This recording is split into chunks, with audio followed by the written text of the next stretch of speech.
Hi, hello! Magandang buhay! I am Julliene and Bigsang from BSN 12A. And for this semester, we're back at it again for another return demonstration videos. For today's return demonstration, I will be performing the perineal flushing. So perineal flushing is one way to clean our genitalia and our perineum. So its purposes is to remove normal perineal secretions and odors. And also it is for the patient's comfort. Also, it is to prevent the infection coming from the anus of a patient.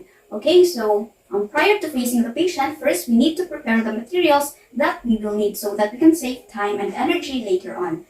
Okay, so here we have our improvised bedpan, we have our improvised kidney basin, we have our container filled with warm water, we have our antiseptic spray, we have also our sanitary pads, we have our pick-up and working forceps, and then of course we have our cotton balls soaked in a solution and our dry cotton balls. Okay, so that's it for our materials. Okay, so the next thing that we need to do is of course to wash our hands so that we can prevent spread of infections or we can deter the microorganisms, which I already did earlier. And now I will just wear my working gloves. Okay, so after wearing our working gloves, it is important that we explain the procedure or the treatment to our patient in a manner or in a words, in a language that she can understand, because it is important so that we can gain trust and the patient's cooperation. Hello ma'am, good morning. I am Julliene and Bigsang po, and I will be your student nurse for today. So ma'am, today we will do the perineal flushing or the perineal care na tinatawag. So basically, ang gagawin lang po natin is lilinisin po natin ang inyong genital area.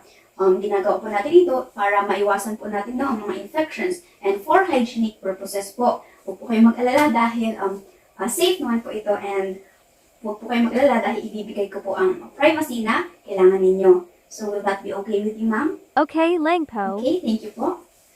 And then after that, we need to assure the patient's privacy. And we need to screen the patient's room if the patient is in a semi-private room, or if the patient is in a private room, we can close the doors and the windows so that the patient will feel comfortable. Okay, so after that, we will now be positioning the patient in a dorsal recumbent position with her knees slightly flexed and slightly apart. So this position is for the patient's comfort, and also it is for the better viewing of the patient's perineum and genital area.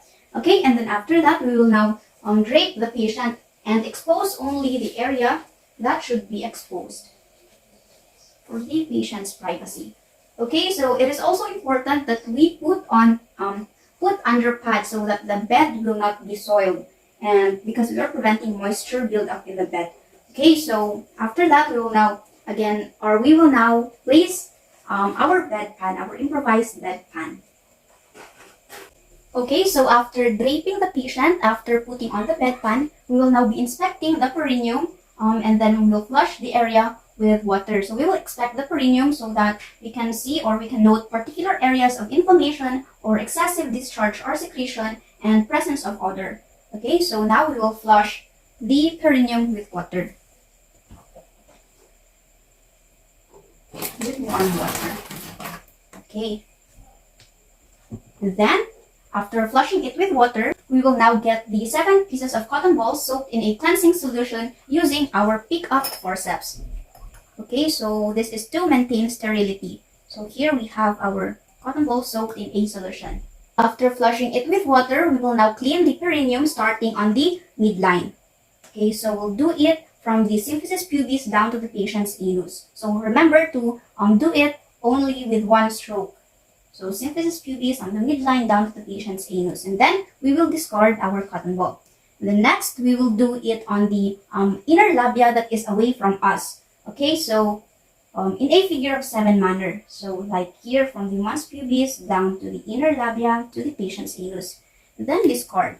For the next cotton ball, we will do the same process on the opposite side, on the internal labia that is near to us.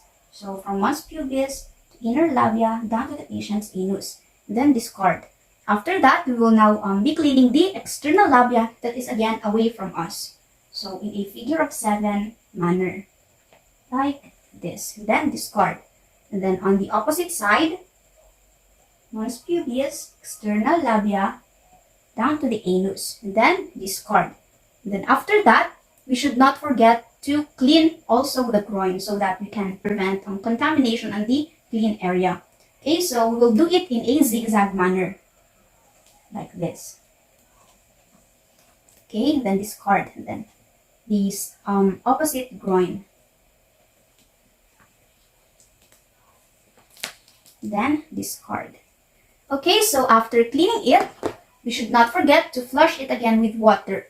Okay, so let's flush it again with water so that it will get extra clean. Cleans the area. Okay.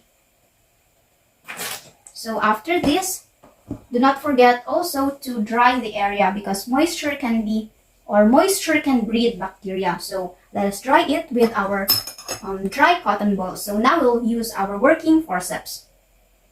So again, we'll start from the symphysis pubis down to the patient's anus. We will start on the midline. So here, down to here. And then, of course, discard. After that, the labia, the inner labia that is away from us on a figure of 7 manner. Here, from the mons pubis down to the inner labia, down to the patient's anus. And then after that, the next cotton ball on the opposite inner labia. Mons pubis, 7, and then to the anus, and then discard. And then again, the external labia that is away from us. Mons pubis, external labia, and then down to the patient's anus. And then we'll do it on the opposite side. Here, external labia to the patient's anus. And also, don't forget the groin. So we'll do it again on the groin that is away from us in a zigzag manner. Oops. Okay, like this. And then discard. And then on the opposite groin. Here. Okay. Okay, so I guess it's all clean now. After cleaning or after flushing the perineum, we will now gently remove the bedpan and we will place the patient on her side. Okay, so after turning the patient on her side, you can also clean the patient's buttocks as necessary. So what will you do is to just get another cotton ball soaked in a solution and then clean the other side of the buttocks, and then you do it on the opposite side, and then after that you also need to dry the area that you cleaned. Okay, so after that you can now turn the patient on her back and make the patient comfortable.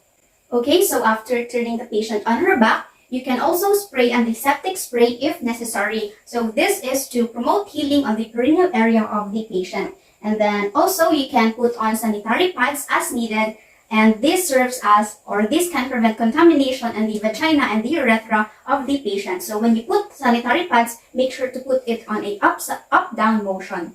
Okay, and then after that, we will now do the aftercare of our equipment. And then also we need to remove our working gloves and we need to wash our hands so that we can prevent spread of infections and we can deter microorganisms. Okay. And then we will discard this and I will just wash my hands. Okay, so after washing your hands, make sure that you document any findings or any observations that you have made during the procedure or during the perineal flushing on the patient. Okay, so I guess that's it. That's it for our return demonstration for the perineal flushing. Okay, so once again, magandang buhay!